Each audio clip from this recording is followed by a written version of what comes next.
presenciales. La verdad, cuánta gente Ahí, linda.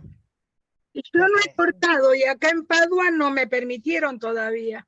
En la biblioteca me dijeron que no, que hasta que no se acabe, no. Así que bueno. Bueno, estoy grabando, así que el que no quiera que lo grabe me avisa. Lo corto.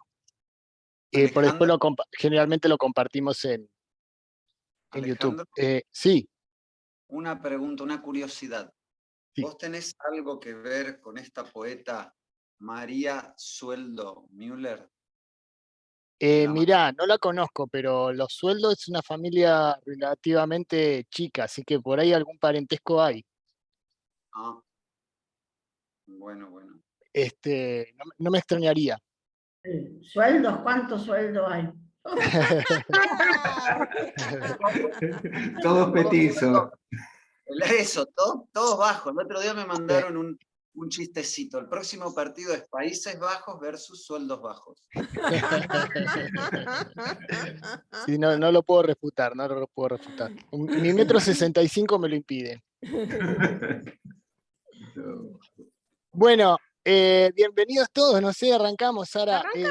Una sola salvedad. Me invitaron a ver una compañía que tiene una obra de teatro a las 8:30,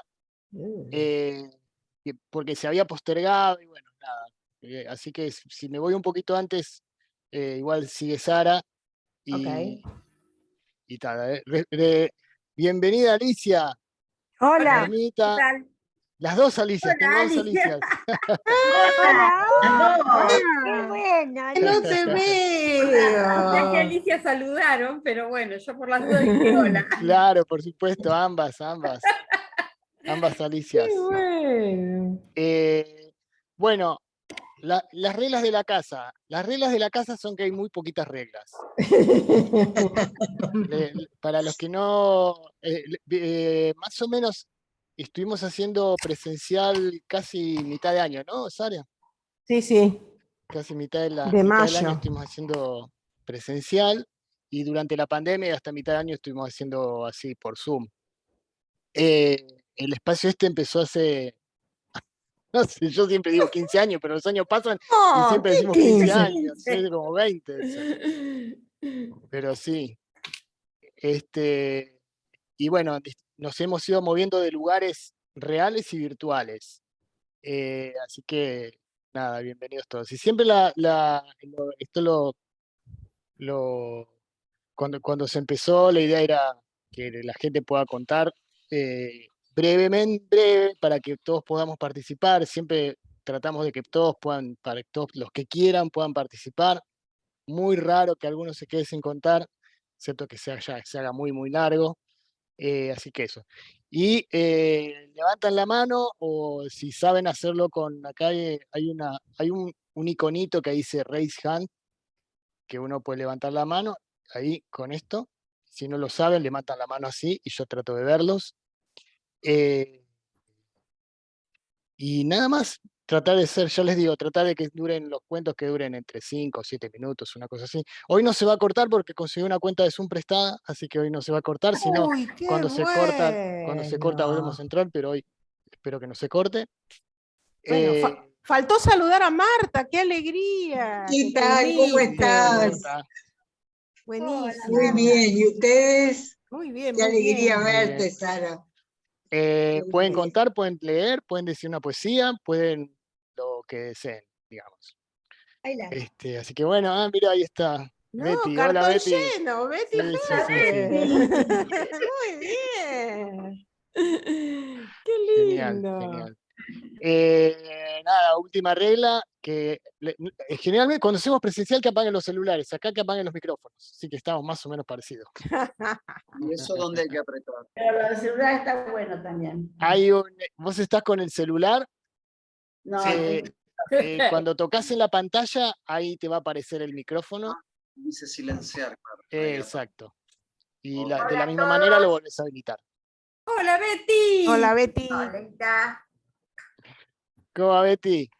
Así que bueno, lo único que queda es saber quién quiere ser el valiente que quiere arrancar. ¿Quién arranca? Nunca arranco si te anoto. Bueno, vemos. entonces Bueno, lo vamos a poner así para que quede, que se vean todos, y yo mientras voy a ir viendo de apagar los micrófonos a los que no lo apagaron.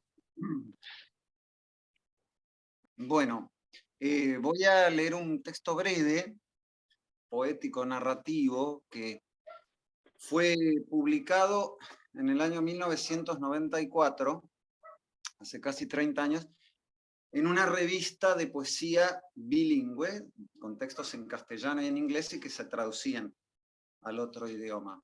Y se distribuía en algunos lugares del mundo gracias a poetas en Inglaterra, en Irlanda, en Australia, en Estados Unidos.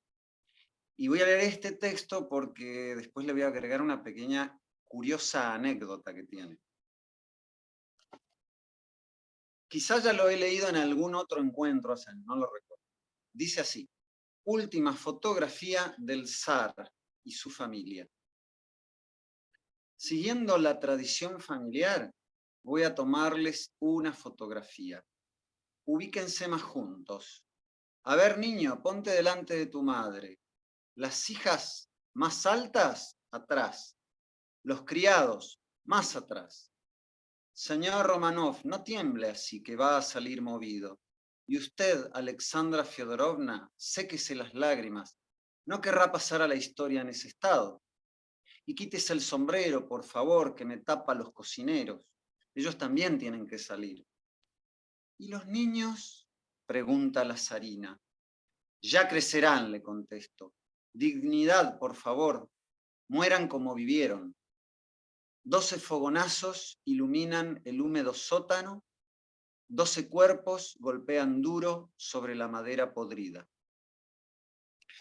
Bueno, este texto yo lo escribí a partir de que en esa época, a principios de los 90, se publicó la noticia de la salida a la luz de documentos secretos de la KGB soviética, que contaban cómo había sido el fusilamiento del zar y de la familia y de la servidumbre. Y decían que, bueno, los habían llevado engañados a un sótano, en una casita que los tenían cerca de la frontera donde estaba la guerra civil en Rusia en aquella época entre rojos y blancos. Y que los iban a trasladar a un lugar, que esperaran ahí que iba a pasar un camión y los iba a llevar a un lugar más seguro. Y que el fusilamiento había sido por parte del Ejército Rojo. Lo que no decía ningún documento de la época era que el truco del engaño había sido que les iban a sacar una foto. Claro. Y curiosamente, el otro día mirando la última temporada de la serie The Crown, quizá el que la haya visto lo recuerde, en el capítulo 6, aparece la relación de la Casa Real Británica con los Romanov de Rusia. Y aparece el momento del fusilamiento, y curiosamente aparece el comandante bolchevique diciéndole a la familia real que se acomoden, que le van a sacar una foto. Y la zarina pregunta, ¿y dónde? Bueno, hay un minuto ahí de silencio y ella pregunta, ¿y dónde? ¿Cuándo viene el fotógrafo? Y el comandante le dice, ahí ya viene. Y de repente se escuchan unos ruidos de pasos y bajan hacia el sótano el pelotón de fusilamiento. Qué bárbaro. Así que yo siempre me voy a quedar con la duda. Si ha Qué sido una bueno. casualidad de la historia, de que a otros se le ocurrió lo mismo que a mí, o que esta revistita, que hace 30 años cruzó el Atlántico, alguna vez la leyó a alguien, que alguna vez se le ocurrió esta idea. Qué bueno. lo más probable. Bueno, Bueno, genial. gracias, David. Buenísimo. Muchas gracias. ¿No? Bueno, ¿quién quiere seguir? Ahí está, Cristina, vamos, levantó y Cristina. después Magdalena.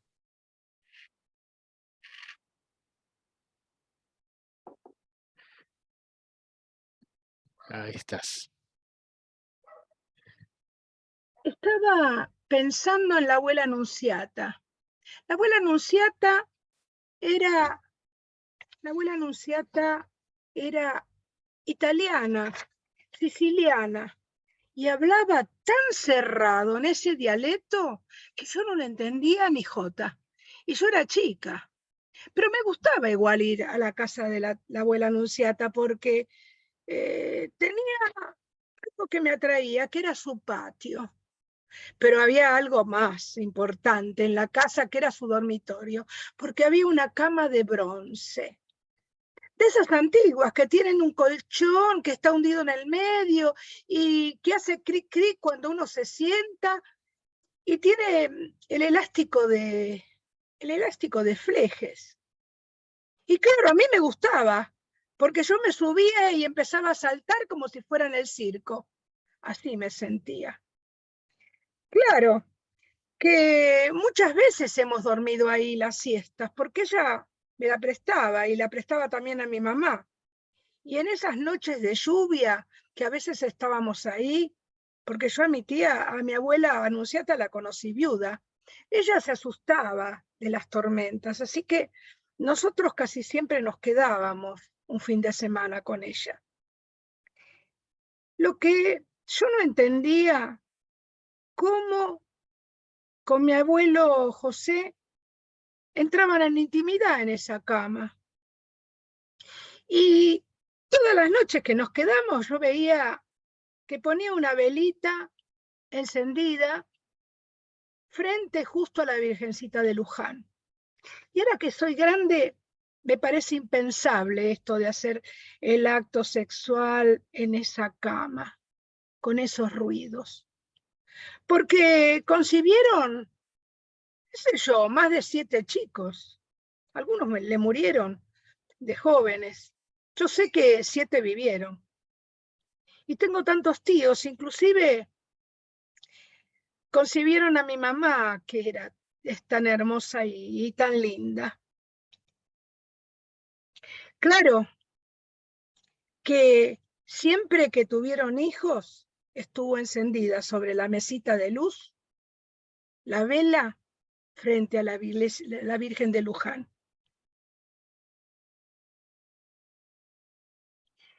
Se llama La cama de mi abuela y es de Vivi García. Bueno, muy Qué lindo, bueno. muy bueno. Muy bueno. Muy bueno. Gracias. Y genial, buenísimo. La tenía por ahí ¿quién me había levantado la mano? Magdalena era. Magdalena. Y después Alicia. Bueno, salí apurada, como siempre, de mi clase de gimnasia.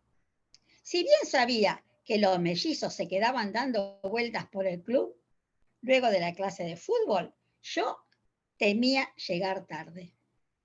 Eran exactamente las 6 cuando los chicos subían a mi viejo auto. Uno de ellos gritó: «¡Mamá, el auto de papá!». Era indiscutible. El 0 kilómetros que habíamos sacado solo 2 días antes de la concesionaria estaba allí, frenado por la luz roja. Entonces lo vi. No iba solo. Esa mujer se acariciaba el pelo, mientras por sus movimientos supe que reía. Al parecer mi matrimonio tenía altibajos que yo no percibía. Mi madre me había aconsejado vigilar los pasos, la vida y el trabajo de mi marido. Hasta ese momento nunca había sentido sed de venganza o de preocupación, de persecución. La luz se puso verde, y si bien él no nos había registrado, yo puse primera y violé la luz roja. Mi cochecito siguió como pudo, aquel que en su motor tenía las más altas revoluciones. Así crucé las vías. Tomando la rotonda en la misma curva, pasé un camión por la derecha y a los pocos segundos entré en la ruta. Varios vehículos me escondían del perseguido y en un momento lo perdí de vista. Casi estaba rebasando la ruta provincial que cruza la nacional cuando me di cuenta que por ahí él había doblado. Mordiendo la banquina, también me metí en esa segunda ruta. «Mamá», se quejaron los chicos, «tenemos que alcanzar a papá. Ya va a venir a casa». Una respuesta coherente. No le respondí. No sabía qué explicar cuando el coche tomó una calle sin asfaltar, llena de pozos, y desde allí desapareció. Me estacioné en la esquina, miré a la izquierda, a la derecha, y descubrí un cartel con luces intermitentes. Para amarte mejor. Torcí el volante lo más que pude y coloqué el coche justo contra el portón de madera que permitía ver cómo el 50% que me pertenecía de ese auto 0 kilómetros también estacionaba. Bajé y me introduje en el garage. Un hombre grande, de brazos poderosos, trató de pararme a mí, que solo peso 55 kilos. Le pateé el tobillo y a causa del dolor y la sorpresa me liberó. Justo cuando la bella y joven conquistada bajaba de mi auto. Yo golpeé la ventanilla. Detrás, la cara de mi marido no me podía registrar ni siquiera cuando le grité: a casa no vengas nunca más. Él miraba a los mellizos. Estos se habían subido al coche nuevo y con alegría expresaban: papá, ahora nos volvemos con vos en el 0K. Gracias. Qué bárbaro, muy bueno. Nombre y autor, Magdalena. Bueno, se llama El 0K, todo junto, y es mío, Magdalena Cruz. Muy bien, muy bien. Qué bárbaro. Da ganas de escucharla, cómo sería la historia. Gracias a todos. Muy bueno. Bueno, la tenía Alicia que había levantado y ahora Claudia que levanta la mano. No sé quién quiere ir primero. Alicia. ¿Alicia? Sí, dale, Alicia. Dale. Ah, no sabía que era yo, porque no sabía que había levantado la mano. No, la Alicia Martínez Porto, Alicia, perdón. Ah, La otra Alicia. No es vos, no sos vos. Tenemos la dos otra. Alicia, perdón. Bueno, desmuteate, por favor, Alicia Martínez. Estás muda. A ver ahí. ¿Quién es la que va a narrar? Tú. ¿La otra? ¿Yo? Sí. Bueno, está bien.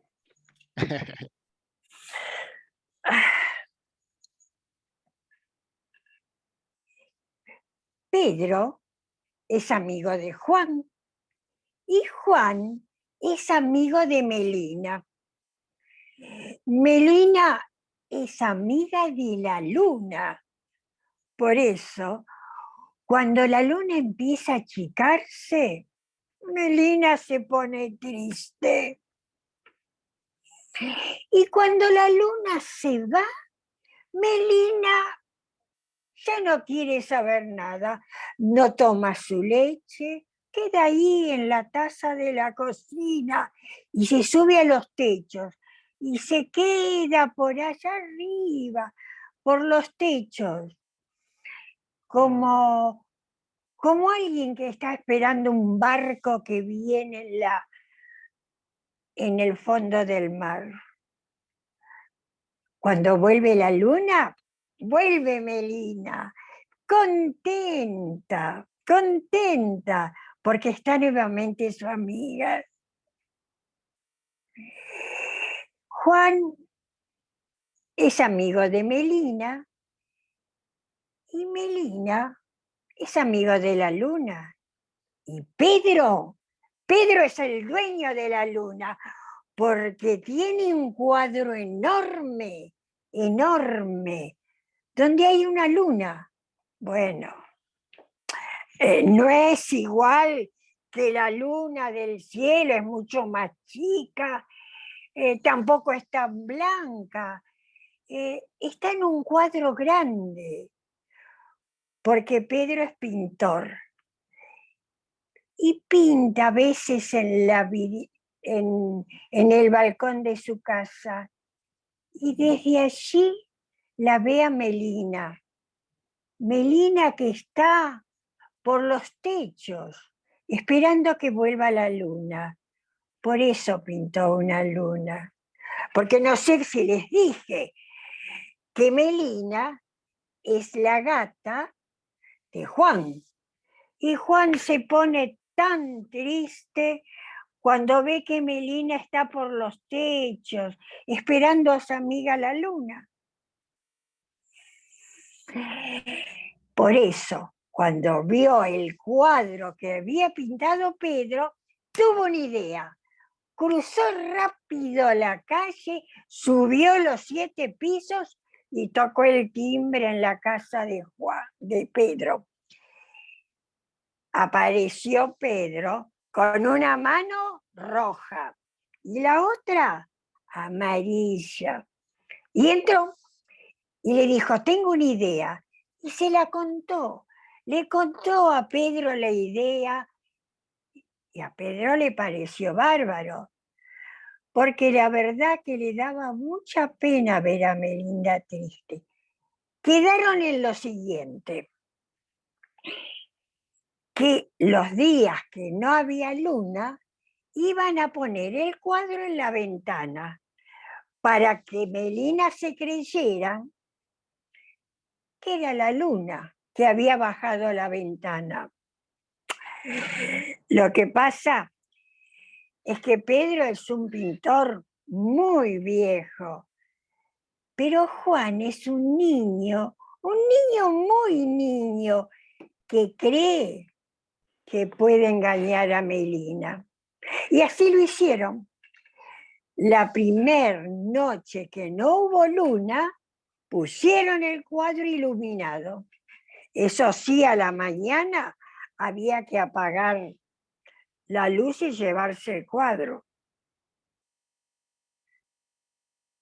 Y Melina estaba en los tejados de enfrente y vio el cuadro.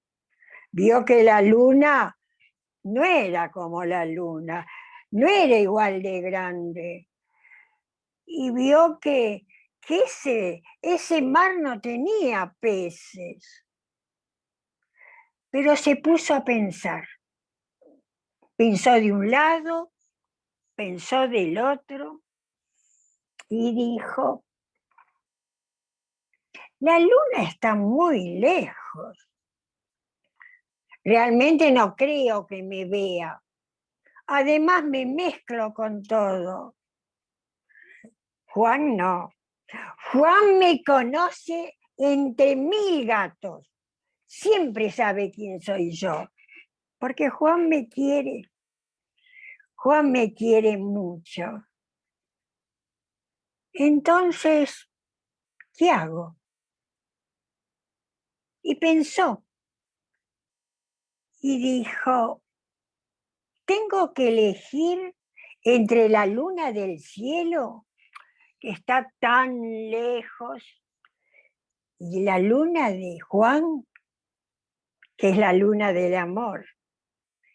Y Melina no es tonta. Y desde ese día, cada vez que no hay luna y sale el cuadro, Melina se queda en la casa de Juan mirando allá enfrente la luna de Pedro, que es la luna del amor. Qué linda. Muy lindo. Muy bueno, muy lindo. Muy bueno. Es un cuento precioso, es de Bodoc y se llama La mejor luna. Y a mí me parece un cuento tan dulce, que siempre me gustó, por eso lo cuento. Muchas gracias. No, gracias. Gracias. Muy bien. Muchísimas gracias. Sigue Claudia, Bueno, entonces. Claudita. El mío no va a ser muy dulce.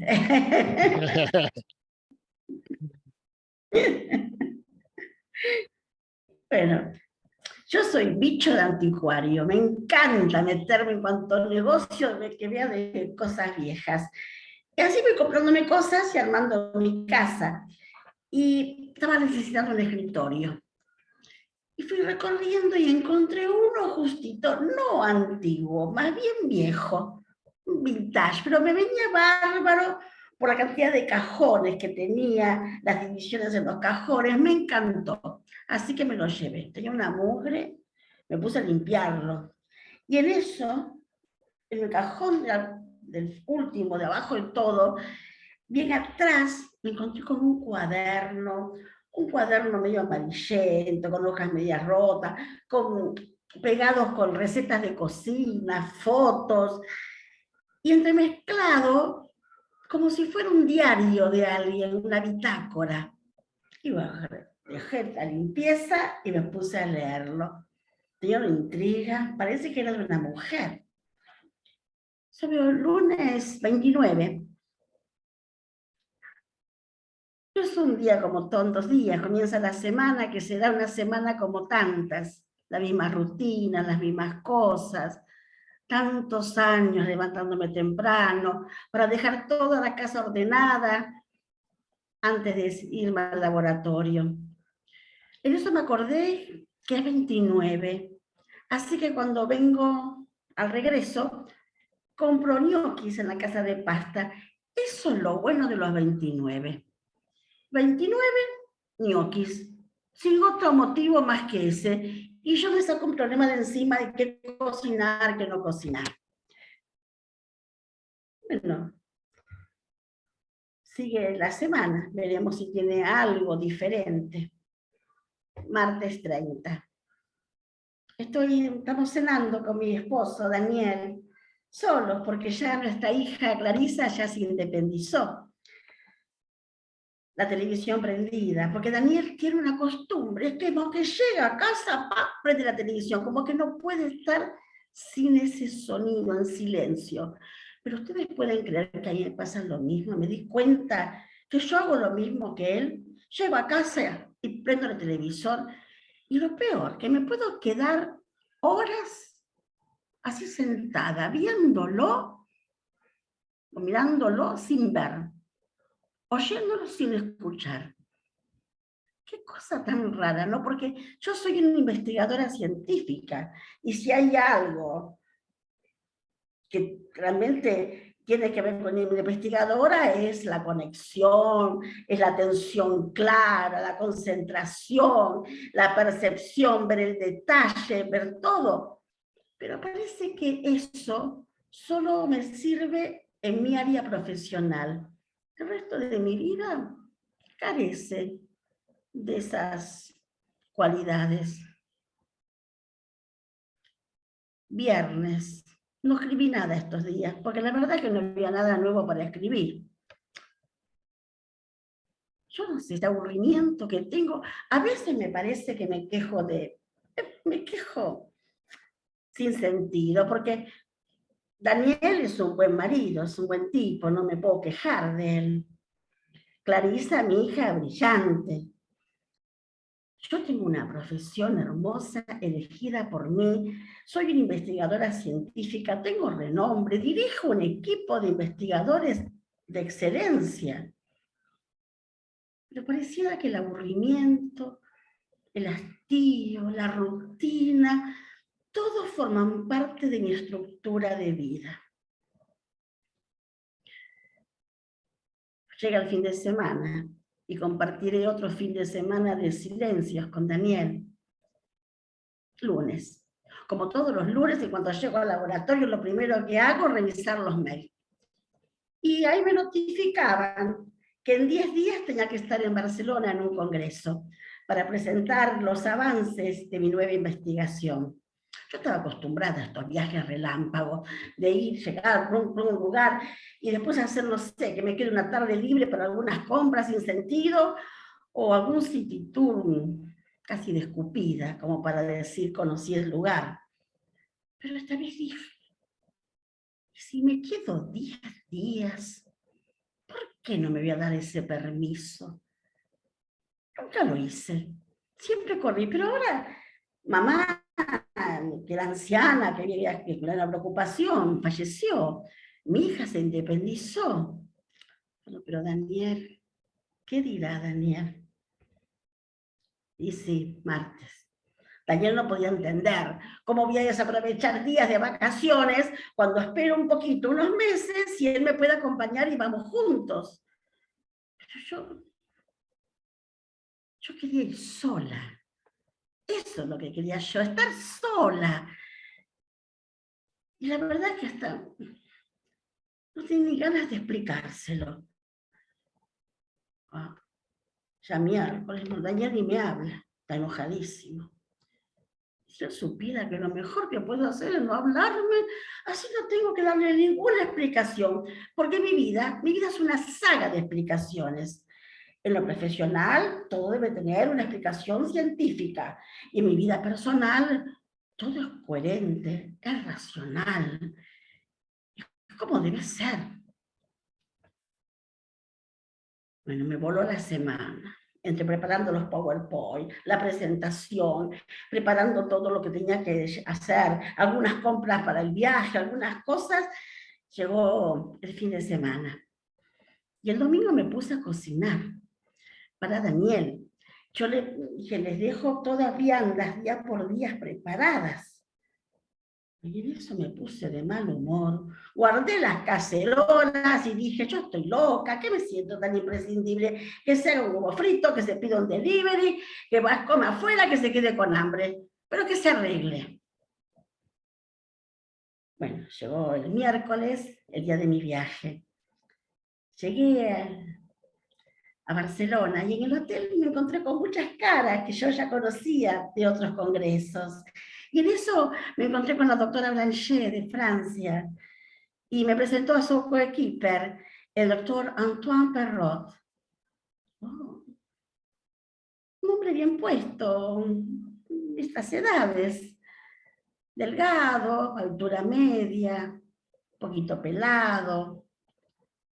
Me dio la mano y me la apretó tan fuerte que casi como decirme, por fin nos encontramos. Al día siguiente, jueves, mi presentación. Yo presentaba una investigación sobre la velocidad de los espermatozoides, una droga que aumentaba la velocidad de los espermatozoides para aumentar la fecundidad. Y así, hice mi exposición, estaba en el podio de oradores, y veo que Antoine estaba justo al medio, en tercera fila. Casi sus ojos fueron como mi punto fijo de referencia. Y ahí pasaban los PowerPoint, pasaban las explicaciones, las diapositivas, y en eso empezó el video. El video donde se veía los gametos, los espermatozoides correr por el útero de la rata. Y corrían desaforadamente. Y yo al ver la mirada de Antoine me sentí como penetrada y fecundada por Antoine, por los ojos de Antoine. Yo no podía, empecé a disimular con una respiración entrecortada y con una voz entrecortada mis suspiros y mis gemidos, y Antoine se mojaba los labios y yo me los mordía para disimular una gotita, casi que me había rebalsado de saliva. Y por fin terminó la exposición. Bajé del podio, me fui directo a él. Él me abrazó y me dijo al oído, habitación 302, te espero. Viernes. Yo hubiera jurado hasta ayer a la noche que mi libido estaba puesta en mis investigaciones, que ya para mí todo lo demás no me importaba del sexo. ¿Dónde había escondido a esta mujer? ¿Cómo la tenía tan tapada? Esta mujer que recorría el cuerpo de este hombre casi como una yaiza entrenada. ¿Dónde la había dejado? Y así terminó el congreso y comenzaron mis vacaciones. Fueron unas vacaciones increíbles. Daniel me llamaba, me mandaba mensajes, yo ni le contestaba. Yo decía, ya vendrá el momento de explicaciones, de pedir perdón, o no, no sé. Pero ahora quiero vivir esto. Yo tenía muy claro, yo tenía muy claro que esto no era amor. Y también tenía muy claro que en una persona coherente, racional, con los pies en la tierra, poner un matrimonio de 30 años en peligro por una calentura era una locura. Pero esta vez había elegido la locura. Y así pasé unos días increíbles. En eso ya se estaba terminando las vacaciones y le dije a Daniel que quizás cambiaba el pasaje por unos tiempitos más. Daniel se puso loco, se puso a gritar. Hasta me insultó, ¿qué me estaba pasando? Si estaba loca. Y yo le corté. No sé qué iba a pasar con el matrimonio. ¿Qué podía pasar? ¿El final? ¿O que de pronto todo se diera vuelta y cambiara? Las dos cosas eran mejor que esta cosa, esta agonía que estábamos viviendo sin sentido. Cambié el pasaje. Y ese día, el asiento 32 pasillo de Iberia, vuelo a Barcelona, Buenos Aires, viajó vacío. Muy bueno, muy Muy bueno. bonito, muy ¡Qué bueno, ¿eh? final! Muy Muy bueno. bueno, muy bueno, muy Bueno, bueno. ese cuento es mío. Y lo puse, llamé Bitácora de una metamorfosis. Muy bueno. Está bien. Bueno, ¿quién sigue?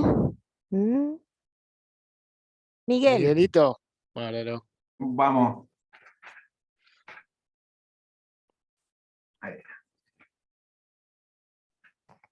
Por los grandes ríos patriarcales. Desde la empalizada del puerto de Santa María de los Buenos Aires hasta la fortaleza de Nuestra Señora de Asunción, corren las noticias de los hombres blancos.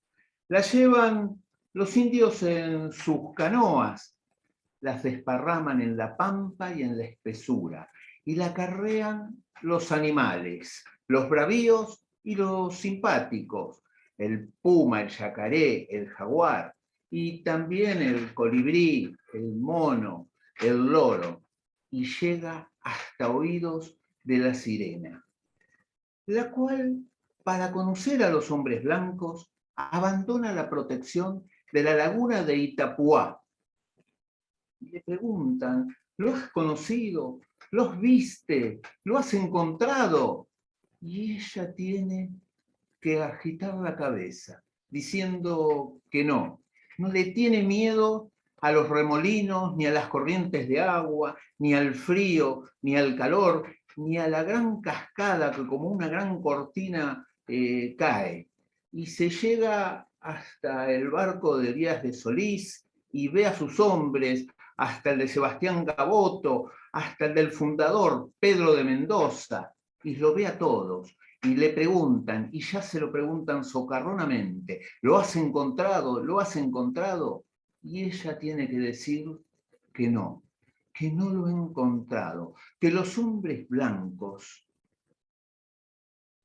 tienen la piel más fina, pero son como los indios, solamente hombres. Y ella no se puede enamorar de un hombre que sea solo hombre, ni de un pez que sea solo pez.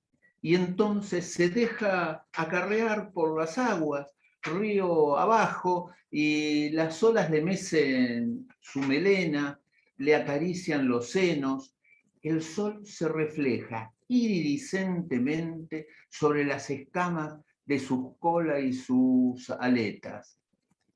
Y se llega hasta donde el río se abre y se ve el horizonte, no las costas, donde parece un mar, pero es de agua dulce. Y ahí las gaviotas que están bajo la función es bergantines, y ella va hacia ellos. Los 3 bergantines vienen a despoblar Buenos Aires. Triste la historia de Buenos Aires. 5 años desde que la fundaron, rodeada por los indios, atacada, el hambre que los llevó a volver caníbales, después la tranquilidad, y ahora la van a despoblar. Ella llega hasta donde están los barcos atracados, iluminados por las llamas, porque están quemando. la casa que hacía las veces de comandancia, están camando la casa que hacía las veces de iglesia. Los pobladores se protegen del frío en el fuego con que prendieron sus chozas. Y ella ve el bergantín, el casco viejo, mal calafateado, y se acerca, lo acaricia, roza su seno sobre él, después sobre el otro, y cuando va al bergantín principal, ahí en la proa, lo ve. Es un hombre. No, no es un hombre. Está desnudo desde la cintura hacia arriba. Tiene un tridente en la mano y la corona de Dios de los mares. Y apenas ella lo ve, se enamora y comienza a cantar con un trino tan dulce que toda la tripulación de los barcos salió a buscar cuál era el ave que así cantaba y vieron el reflejo de las llamas en las aguas. Y al mirar y buscar, se encontraron a ellos mismos en la infancia, las calles de sus ciudades en España, sus mujeres, al sol poniéndose en Andalucía, a los pescadores saliendo en la madrugada en sus barcos en Galicia, y quedaron todos encantados, todos, menos el dios de los mares. Él seguía en la proa del bergantín mayor, con su tridente en la mano, listo para enfrentar las olas más grandes, las tormentas, y se mecía con las olas. Y entonces la sirena calla y se deja hundir en las aguas. A la mañana siguiente, la tripulación carga a los pobladores en los barcos y zarpan río arriba hacia Asunción. La noche los toma en el delta. Ahí atracan y esperan dormidos para la mañana siguiente. La sirena los alcanza y esta vez no se entretiene en los dos bergantines menores, va directamente al bergantín mayor y ahí lo ve, al dios de los mares que sigue en la proa, desnudo desde su cintura hacia arriba y hacia abajo, se prolonga en toda la proa en el barco mismo. Y entonces ella se trepa con sus dedos en todas las ranuras de ese viejo casco mal calafateado, se ayuda con sus aletas, llega hasta el tritón y lo abraza y empieza a llorar y sus lágrimas lo empapan. Y adentro se escucha el gemido de los pobladores que perdieron su esperanza, que los sacaron de su ciudad. Y ella se aprieta fuertemente y el tridente le atraviesa el seno izquierdo, llega al corazón y empieza a emanar sangre, y el dios de los mares, empapado en lágrimas, ahora se empapa en sangre y la madera cruje y se desgaja en un sonido tan fuerte que todas las aves en el medio de la noche salieron a volar. Y la sirena, abrazada al tritón, cae al agua y se sumerge hasta lo más profundo. Dicen que si uno en la laguna de Itapuá, una noche de luna, mira esas aguas bañadas por el río Paraná, puede llegar a ver una sirena nadando. Y los que saben dicen que la sirena y el tritón fueron arrastrados, así abrazados, hasta el fondo del mar. Y allí establecieron su imperio, donde arriba, por la superficie, iban los grandes barcos hacia América. Y Buenos Aires renació de sus cenizas. Qué lindo, una maravilla. Sí, qué imágenes lindas. Bueno, Muy bueno. La sirena de Manuel Mujica Lainez en una versión propia. No, Muy bueno. precioso, Muy precioso. lindo. Muy lindo. Bueno, ¿quién quiere seguir? ¿Quién quiere? Bueno, puedo seguir yo, me parece. Bueno, Creo, digo. dale. Antes de la pandemia yo había armado como una sección, decía, voy a hacer la sección de la realidad supera la ficción, porque nosotros contamos cuentos, se supone que son cuentos, que son inventos, más allá que alguien pueda estar inspirado en la realidad. Pero yo empecé a contar cosas que son ciertas, y esta es una de ellas. Y es una historia que escribió alguien que hoy es escritor, periodista, pero habla de un episodio de su vida cuando él era chico, en su barrio. Iba al colegio y veía un viejo sentado en la silla en la puerta de la casa. Esa es una imagen muy común que todos debemos tener. Pero no sé por qué le llamaba la atención ese viejo. Qué sé yo, lo veía achacado, le daba pena. Y el chico, bueno, todos los días iba, venía del colegio y siempre lo veía al viejo, sentado, solo, así, cabizbajo. Y alguna vez por ahí le parecía que alguien le dirigía la palabra, pero sería alguien que preguntaba por la parada de colectivo o dónde comprar cigarrillo. Y así pasaron los años, digamos, toda la primaria veía él pasar que estaba el viejo sentado ahí, hasta que un día no lo vio más. Pasó, ese día no estaba, al otro día tampoco. Y el chico le dio una pena, dice, pobre viejo, y o debe estar en el hospital, o capaz que se murió. Y no supo más nada de él, pero le quedó el recuerdo. Pasaron los años, pasaron 40, 50 años. Y como les digo, este chico se convirtió en un escritor y periodista y trabajaba en la radio del barrio.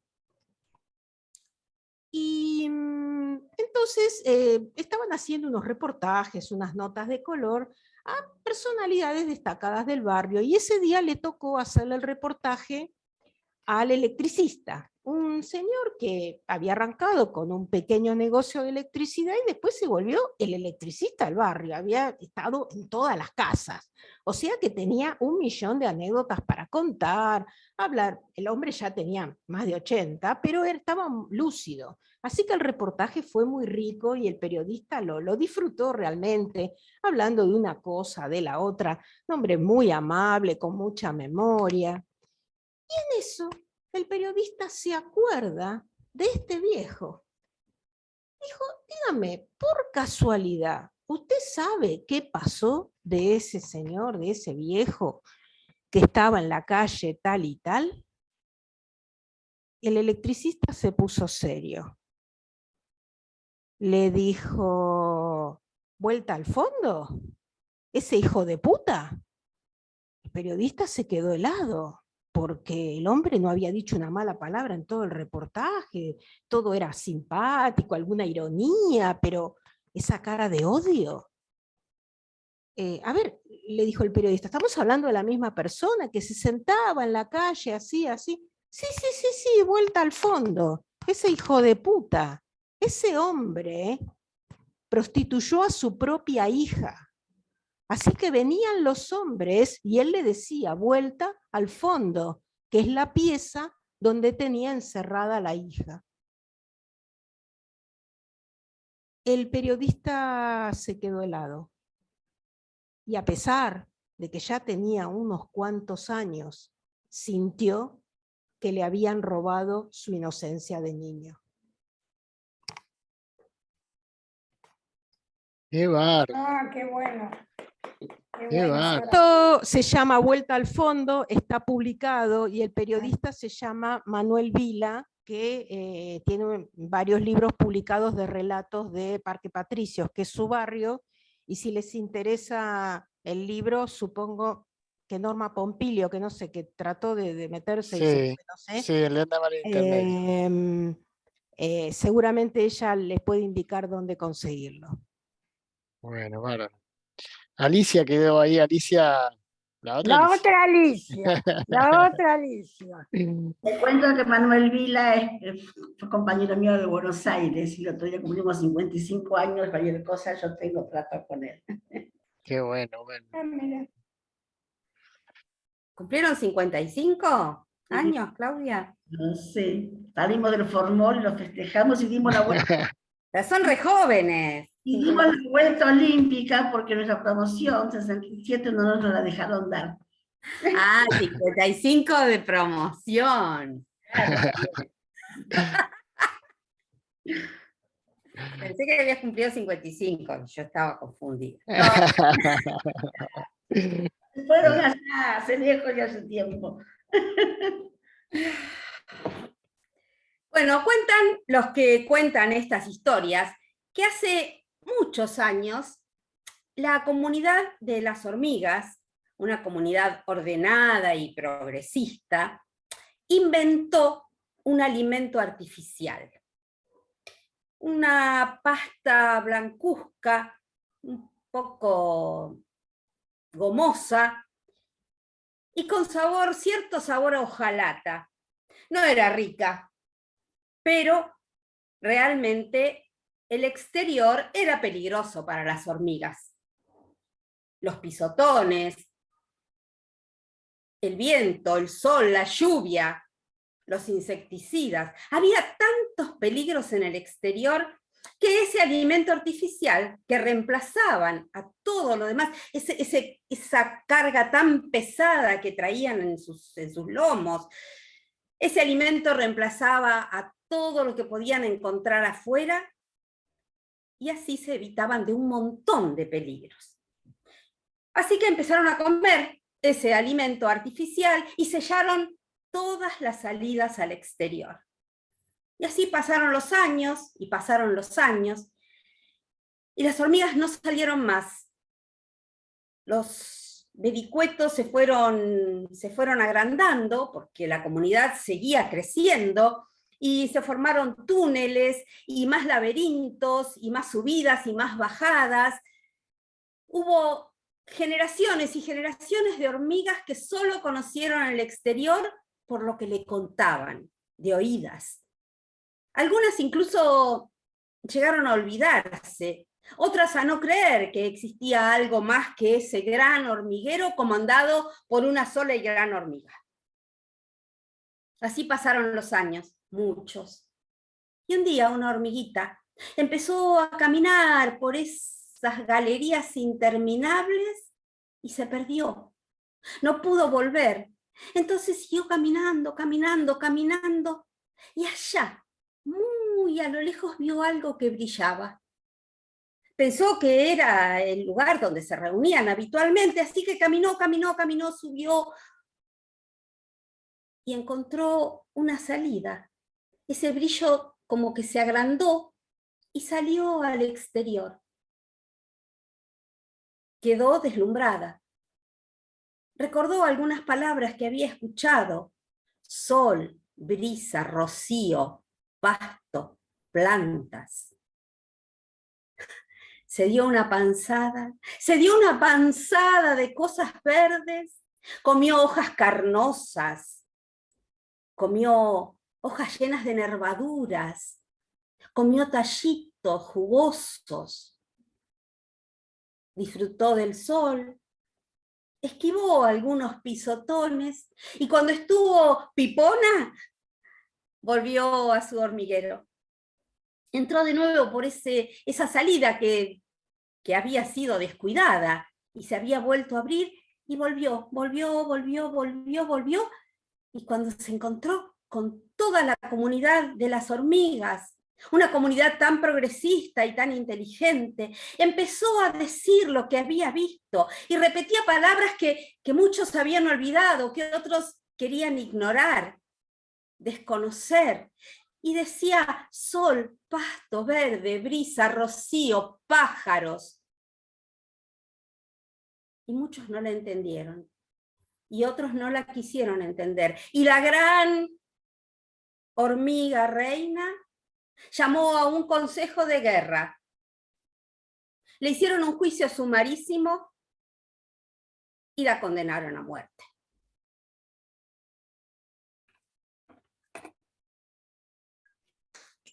Buenísimo, Me buenísimo. encantó, Alicia. Qué Es bueno. muy bueno. Qué metáfora, qué barbaridad. Cuenta Gracias. tremendo. Muy bueno, y eso es lo que hacen, ¿eh? Porque es una comunidad. Es una comunidad. El nombre y autor, Alicia, por favor. La hormiga, de Marco de Nevi. Ah. Bueno, ¿quién Nos, sigue? nos quedan Betty y Marcia. Ah, y Marta. Marta está levantando Marta y la mano. Marta. Marta. ¿Querés ir vos, Marta? Ya estás muteada. Y después Betty. ¿Sí? Vamos, Actualizo el teléfono. ahí está. Fabián y María habían nacido su hijo en la Costanera. Entonces quisieron bautizarlo entregándole lo más sagrado. Lo primero que hicieron fue entregarles una caracola para que aprendiera a amar el mar. Segundo, un pájaro, un peso en una jaula para que aprendieran a amar el aire. Después le regalaron un malbón para que aprendieran, clavado en la tierra, para que aprendieran a amar la tierra. Y por último, le regalaron una botella cerrada, muy cerradita, y le dijeron, no la tienen que abrir, para que aprendan a amar el misterio. Muchas gracias. Ah, qué lindo, qué lindo. Me encantó. Qué lindo, Marta, qué lindo. Qué lindo, qué lindo. ¿Nombre y autor? Es de Eduardo Galeano. Bien, claro. Bueno, Betty y Marcia, no sé quién cuenta primero. Creo que Betty había Es lo mismo. Yo creo que voy a leer, Marcia, así que si vos vas a contar, mejor que cierre una narradora. Y voy a leer, cosa que habitualmente no hago, porque cuando escuché el cuento que estaba contando Alicia, el de la hormiga, me vino inmediatamente a la memoria que no repasé, no recuerdo, así que lo mejor que puedo hacer es leerlo. Se acabó la escritura. La literatura está condenada a morir. De ahora en adelante solo existirá la cultura del ruido y de la imagen. Así dijeron y repitieron miles de veces las portavoces del gobierno y comenzó la planificada destrucción. Tantas veces difundieron el mensaje por todos los medios que los escritores y los compositores se sintieron avergonzados y de a poco fueron dejando de escribir y componer. Empezaron a dedicarse a la informática, a la política, a la pesca, al psicoanálisis y a otros oficios más o menos rentables. Sin embargo, quedaban todavía piezas literarias en algunas librerías y bibliotecas, algunos poemas, novelas, cuentos, dramas, algunas letras de canciones, partituras musicales. Con verdadera astucia, los propagandistas del ruido y de la imagen decidieron desgastar la literatura en forma intensiva. Y para eso hicieron novelas, teleseries, filmes para cable que consumieron todo el stock mundial de dramas, comedias y guiones, y así nadie se atrevió a contar nada en la pantalla. Desde entonces, las imágenes aprendieron a no narrar. Simplemente, ¡pam!, estallaban. La desaparición de la música fue más lenta, pero también llegó. Ya nadie se acordaba ni de Mozart, ni de Bartók, ni de los Beatles, ni de Sting, ni de Chico Buarque. Dentro de la más absoluta libertad de expresión, los letristas de canciones fueron intimados a reducir sus textos a lo mínimo. Fue así que en octubre de 1977 el hit number 1 llevó como letra una sola línea infinitamente repetida. Y voy, y vengo, y no voy más. Y voy, y vengo, nunca más. Ya en abril del 2002 la letra del Number One tenía reminiscencias criptolíricas. Dejé, ya dejé. Claro que en inglés esas letras sonaban bastante mejor, pero por esa época hubo un nuevo hit que los entendidos consideraban como una obra maestra de síntesis socioeconómicas. Solo decía, lancémonos, lancémonos, pero después de 3 meses había quedado reducida, monos, monos. Mucho más tarde, con el desarrollo del postmodernismo, popularmente conocido como el post-post, y el estallido del preneocavernismo, popularmente conocido como el preneo, la cultura del hiperruido y el supertemblor de la imagen terminó por imponerse. Los conjuntos que aparecían en la ex pantallita y ahora pantallota se limitaban a emitir gritos, gruñidos y alaridos. Sin embargo, la gente no se daba cuenta de este cambio tan feroz porque la diaria catarata de macrodecibeles había dejado sordo a todo un mundo de neoanalfabetos, también llamados neoanalfas. También hay que recordar que las campañas de desalfabetización cuidadosamente planificadas por los Ministerios de Defensa y de Ataque de los 5 continentes se citaban en los informes ministeriales como el mayor logro de todo el quinquenio. Pero sucedió que allá, por el año 2409, un memorioso de la tercera edad se escondió en una de las piraguas que llegaron desde América hasta el puerto de Palos y redescubrieron Europa. Allí se escondió en cierta catacumba llamada subsuelo, para leer viejos folios que encontró y que hicieron que el tiempo pasara para él sin darse cuenta. Recién después de mucho tiempo se animó a salir a la superficie. No se sabe bien cómo lo hizo, pero lo cierto es que consiguió editar con tipografía gastada y papel muy modesto un breve folleto titulado Caperucita Roja golpea otra vez, identificado en las más refinadas catacumbas como Little Red Riding Hood Strikes Again. Pero, como nadie sabía leer por el neoanalfabetismo imperante, el ex polizón se subió a un banco de la plaza y noche a noche fue narrando su historia a los transeúntes. Y noche a noche, cuando terminaba, lo aplaudían con entusiasmo. Qué lindo. Bueno, muy bueno, muy bueno. Esto se llama El ruido y la imagen de Mario Benedetti. Mira. Y se parece a lo de Alicia en cuanto a que siempre hay alguien que vuelve a descubrir lo importante. Muy bueno, muy bueno. Marcia. Bueno, Marcia. Bueno, gracias. Había una vez un hombre que le contó a todo el mundo que el vecino era un ladrón de la peor calaña, un narcotraficante, y la cantidad de cosas que dijo de ese vecino. Pasaron unos días, la policía entró a la casa del vecino, hizo un desastre, rompió todo, detuvo al vecino, y el vecino fue sometido a un juicio. Pasó el juicio, y finalmente este vecino pudo probar que él era inocente. De tanta angustia que pasó esta persona, le dio un infarto, tuvo problemas de depresión, amén de gastar un montón de dinero en medicinas, en honorarios de abogados. Con lo cual, el vecino no se quedó quieto, sino que demandó al hombre por calumnias.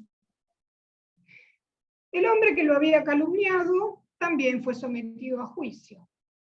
Y el día que se enfrentó al juez, le dijo: pero Pero no sé por qué tengo este juicio, señor juez, si son solamente comentarios simples, que yo no los hice con ninguna mala intención, señor juez. El juez lo escuchó y le dijo que antes de dictar sentencia iba a necesitar que este hombre hiciera algo, que escribiera en muchas hojas de papel al detalle todo lo que él había dicho de su vecino, muchas veces muy detalladamente, para que el juez pudiera interpretar la cuestión. Que lo hiciera el fin de semana entrante y que el día lunes volviera para escuchar la sentencia. Al hombre le pareció como fácil esta cuestión, y así lo hizo. El juez también le dijo que todas esas hojas de papel deberían estar cortadas en pedacitos, y que él las tenía que tirar por el auto, desde la ventanilla del auto, en una ruta.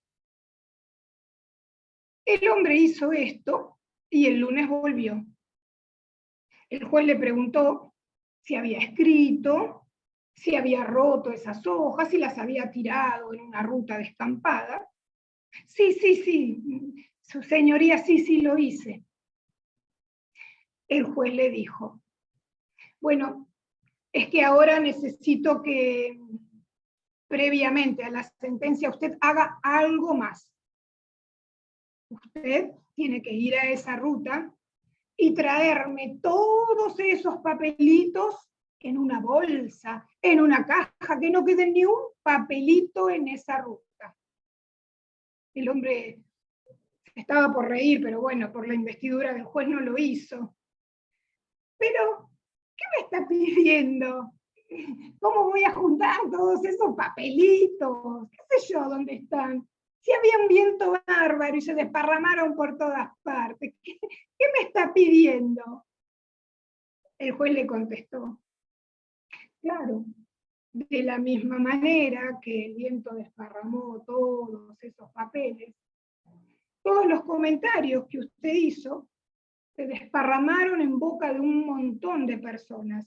Y es lógico, ahora, como esos papelitos, usted tampoco puede volver atrás esos comentarios.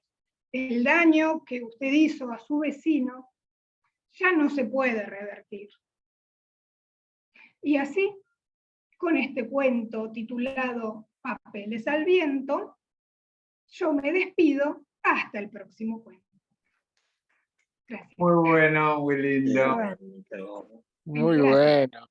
¿De Muy quién es, bueno. Marcia? Es anónimo, se llama Papeles al viento, como dije, y es anónimo. Bien. Gracias. Después leí que había otro parecido, de unas plumas, que le pide que llene una bolsa de plumas y después que tira las plumas, que no las puede tomar. Se ve que hay algunas versiones de lo mismo. Bueno, creo que nos falta Alejandro, ¿no? ¿Sí? Bueno, voy a ¿Michelle contar no yo. cuenta? Miguel, José, Sí. Sí, ¿no cuenta? ¿querés contar? Tengo la garganta así, pero uno cortito me puedo lanzar. Voy a Eso. poner el ordenador que se me está quedando sin batería y me lanzo. Sí. Lo he leído esta misma tarde, no lo tengo preparado, pero allí que voy. Mi corazón saltó en pedazos cuando me llamaron del colegio. Algo muy gordo había sucedido. Salí, cogí las llaves del coche y salí. El camino de mi casa hasta el colegio son 15 minutos. Apenas tardé 8 en llegar. No me paró ningún policía. ¿Cómo me iban a parar? Si todos los policías del pueblo estaban rodeando el colegio. Todos los padres estaban allí preguntando, gritando, llorando. Nadie sabía muy bien lo que había pasado. Pero en el patio se veían cuerpos ensangrentados de niños tirados en el suelo. Yo me hice paso entre la multitud y salí corriendo. Y el profesor me indicó que fuera hacia el salón. hacia el salón de actos. Yo fui corriendo hacia el salón de actos y un policía me paró en seco. Estaba viendo y yo gritando y pensando, no, no quiero que mi hijo esté ahí, no quiero que mi hijo esté entre esos cuerpos. El policía, con cara de tristeza y de horror, me indicó hacia una esquina del salón y allí ensangrentado estaba mi hijo, con un arma en las manos.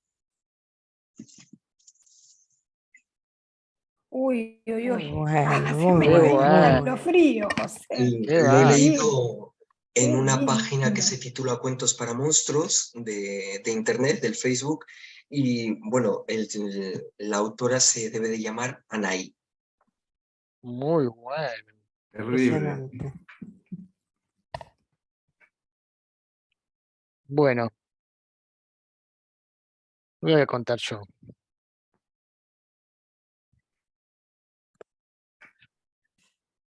Sí, ya sé, ya sé, ya sé. Esta historia ya la he contado muchas veces. Ahora me hice una pausa. Tengo un cargamento justamente para llevar. Estoy yendo para Júpiter.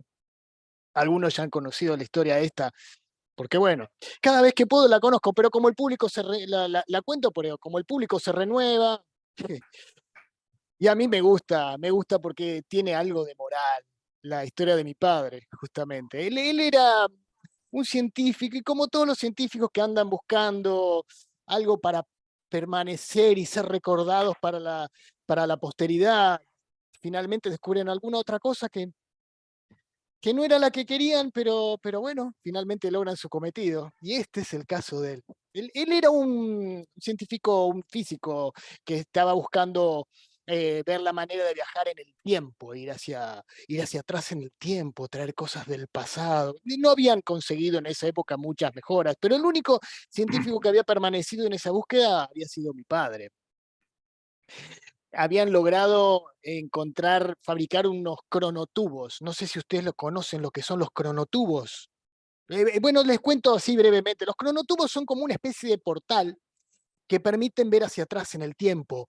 Se abren así y uno ve por esa especie de agujero, puede mirar hacia atrás y realmente ver lo que se veía en el pasado, lo que había en el pasado.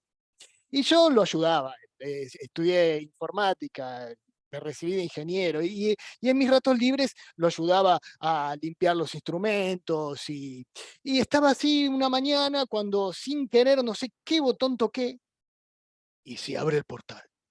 Y en el portal veo que hay dinosaurios, sí, no lo podía creer, eran dinosaurios y entonces empecé, papá, por favor, papá, vení, que el portal se abrió y el portal se agrandaba y se estrechaba, se agrandaba y se achicaba.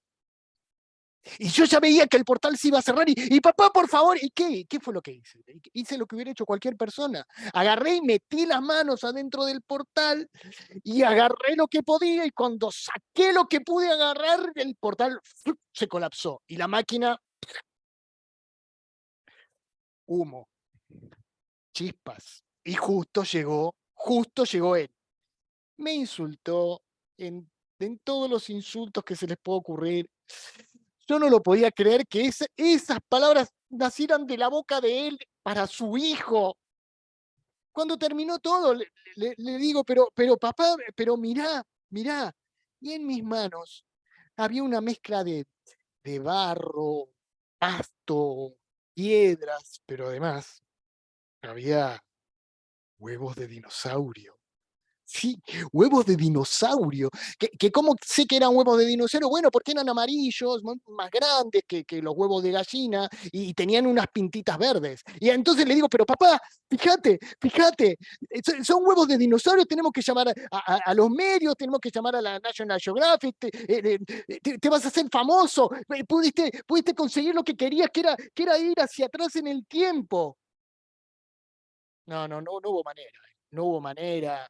No hubo manera de convencerlo. Me dijo que si yo estaba loco, que quería que todos los científicos se pusieran de nuevo a investigar, que le sacaran todos los subsidios que él había logrado porque ya nadie está investigando sobre eso, que no se me ocurra abrir la boca ni decir nada a nadie.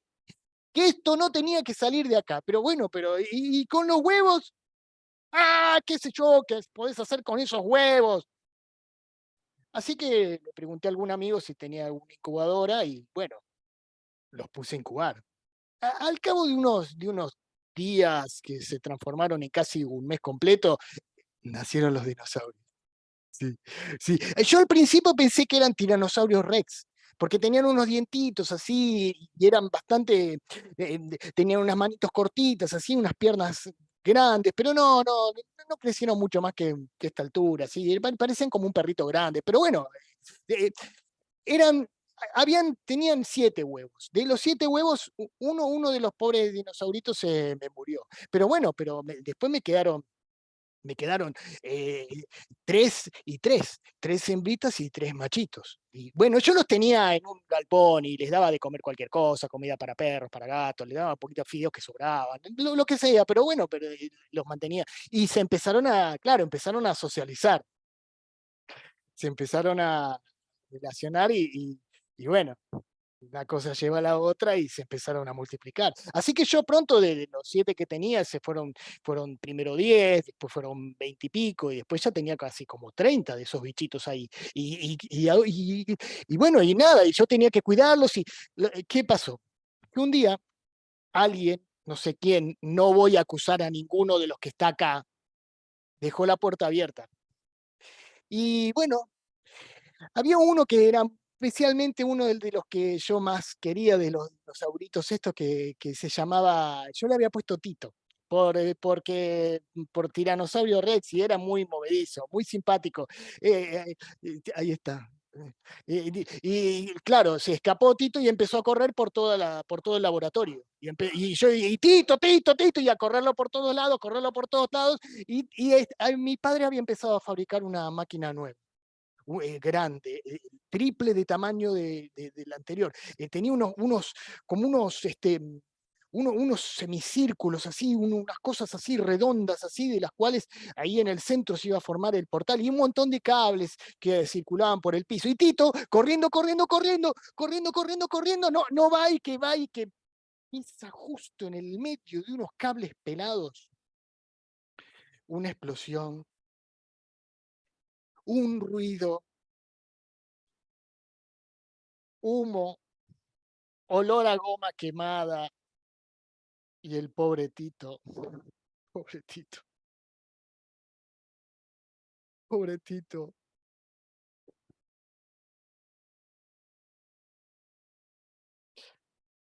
Bueno, eran las 3 de la tarde. Como ustedes comprenderán, no había almorzado. Y cuando se fue el humo, empezó a haber aroma a otra cosa. Y yo me acerqué al pobre Tito, lo que quedaba de él, ¿no? Y claro, entre medio de las plumas y la carne y la piel chamuscada, empezó a aparecer una carne muy tentadora, como ustedes comprenderán.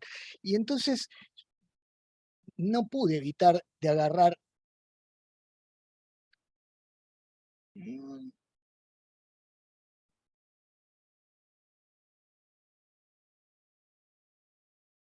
era la carne más deliciosa que ustedes pueden haber comido alguna vez en la vida.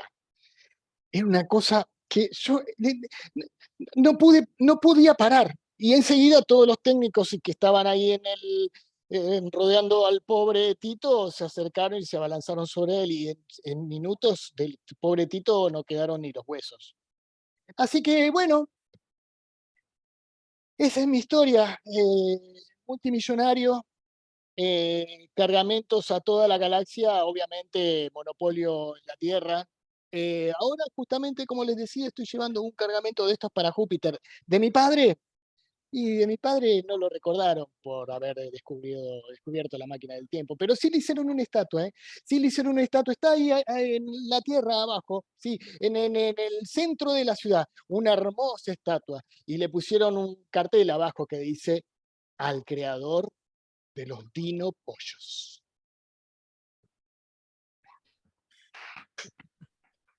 Qué bueno.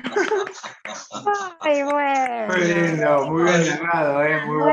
Bueno, muy bien Yo desde narrado. luego no lo conocía. Lo que es un cuento preparado, Esto es Sí. Título y autor, por favor, Alejandro. Una estatua para mi padre y es de Isaac Asimov. Muy bueno. Gracias. Pobre Sara, ya la tengo podrida con el cuento. Y ya lo podría contar yo, Muy también, pero bueno, no importa, ¿qué va a hacer? Hermoso. Pero Hermosísimo. ¿para qué vamos a andar innovando? El público se renueva, yo no lo había escuchado. Lo Nunca digas más veces. estuve, Alejandro, nunca estuve, así que No lo maravilloso. escuché él. Todos. Aparte le va poniendo otros sombreros, otros escenarios, lo va cambiando un poco. Buenísimo el escenario. Bueno, chicos. Bueno, muchísimas gracias por haber venido. No, Ok. gracias a vos, Alejandro. Vamos a aclarar entonces A que vos y a como Sara, gracias. enero cae muy mal, no vamos a tener reunión y volvemos en febrero. En principio estimo que presencial, no sé, virtual, no sé qué vamos a hacer. Y si abren en la turba, haremos presencial. Seguimos presencial, bueno. Claro. Bueno, yo voy a Si estar no, atenta. tenemos siempre tenemos la opción esta del Zoom. Ok, yo voy a estar atenta a ver en qué andan esta gente. Y bueno, espero volver a verlos virtual o presencial, a los que puedan venir. Y bueno, Gracias. un placer. Gracias. Muy lindo. Igualmente. Gracias. Igualmente. Muy Chao, lindo, gracias chao. por Muy feliz año, hacer muy el feliz espacio. año. Gracias igualmente. Feliz Felicidades. año Felices para fiestas. todos. Feliz Feliz año para Felices fiestas. todos. Gracias, Felicidades. Alejandro, gracias. Gracias.